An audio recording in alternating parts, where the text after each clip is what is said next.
Selamat pagi Indonesia. Anda menyaksikan seputar berita terkini pukul 9 WITA bersama saya Agus Jagatraya. Para orang tua siswa berharap MOS tidak menjadi ajang perpeloncoan dan kekerasan hingga berdampak terhadap psikologis putra-putrinya. Untuk memastikan kegiatan MOS tahun ini berjalan lancar, semua pihak diharapkan ikut serta mengawasi kegiatan MOS.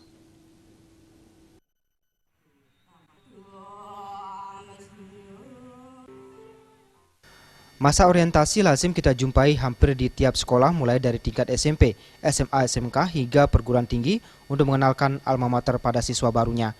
Pada tiap pelaksanaannya baik peserta MOS maupun orang tua sudah pasti akan kerepotan untuk mempersiapkan segala sesuatunya, baik mental maupun perlengkapan MOS yang sebagian sulit untuk dicari.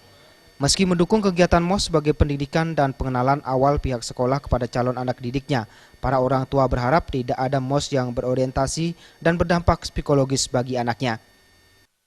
Anak kecil, kalau anak syukur, ukuran anak saya anak SMP kan itu. Kalau syukuran mereka sampai mencari hal yang susah-susah, saya pikir akan merepotkan orang tua itu sendiri gitu loh. Jadi saya berharap sih yang masuk akal saja gitu loh, yang memang mendidik sifatnya gitu, bukan harus yang aneh-aneh gitu.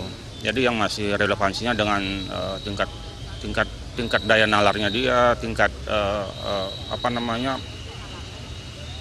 kemampuan dia untuk mendapatkan sesuatu gitu loh. Jadi nggak usah harus dicari-cari gitu. Sementara Wali Kota Denpasar terus menekankan kepada pihak sekolah untuk meningkatkan pengawasan kegiatan MOS. Orientasi sekolah itu penting ya. Ini kan merupakan suatu sistem adaptasi. Apapun hal yang kita harus lakukan ya, apalagi dengan lingkungan yang baru ya kita harus melakukan adaptasi. Nah, adaptasi inilah yang harus memang direncanakan dengan sebaik-baiknya masalah kegiatan dan pelaksanaan kegiatan itu sendiri.